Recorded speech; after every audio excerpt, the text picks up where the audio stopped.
એલા ગાય ગામડું ને ખેતી સમાજનો પ્રાણ છે એને કોઈ બદલી શકે એમ નથી. ગમે એટલા ફેશનમાં વ્યા જાવ ને ગમે એટલા હાઈફાઈમાં વ્યા જાવ પણ ગાય વિના હાલવાનું નથી.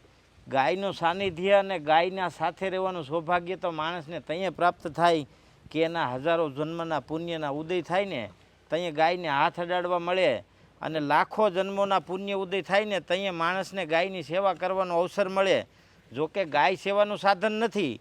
ગાય સંપૂર્ણ સમૃદ્ધિની ખાણ છે, કારણ કે ધાનની સમૃદ્ધિ, મનની શાંતિ એટલે મનની સમૃદ્ધિ, વૈભવની સમૃદ્ધિ, કીર્તિની સમૃદ્ધિ, સન્માનની સમૃદ્ધિ આ બધું તો ગાય જ આપી શકે, જગતમાં બીજું કોઈ ન આપી શકે.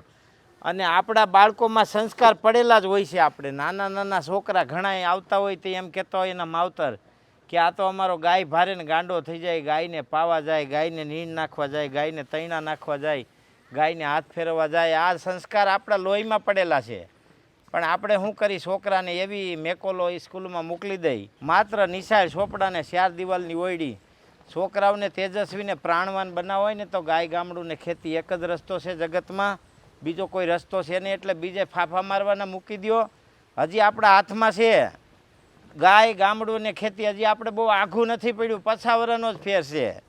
હજી જો આપણે વાડીએ જઈને ઊભા રહીને હાથમાં પાવડો ને કોદારી લઈ લઈને તો જગતમાં આપણને કોઈ ન પૂગી ગઈ એટલું આપણને આવડે છે.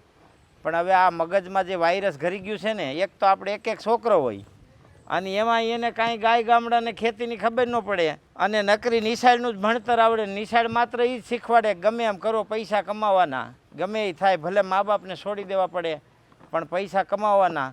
બાકી આનંદથી રહેવું હોય, પરિવાર હારે રહેવું હોય ને મોજથી જીવવું હોય ને ખાવું પીવું ને ખેલકૂદ કરવી હોય તો ગામડામાં રહેવું. એટલે ગામડું છે ને એ સંસ્કૃતિની ધરોહર છે. ગાય છે ને એ સંસ્કાર ને સભ્યતાની જનની છે અને મા બાપ છે ને આપણા દસ્તાવેજ છે. એટલે પરિવારની હારે રહેવાનો પ્રયત્ન કરો મિત્રો. પૈસા તો ગમે ત્યાં મળે, ગામડામાંય મળે, બસ આપણામાં હુનર હોવું જોઈએ.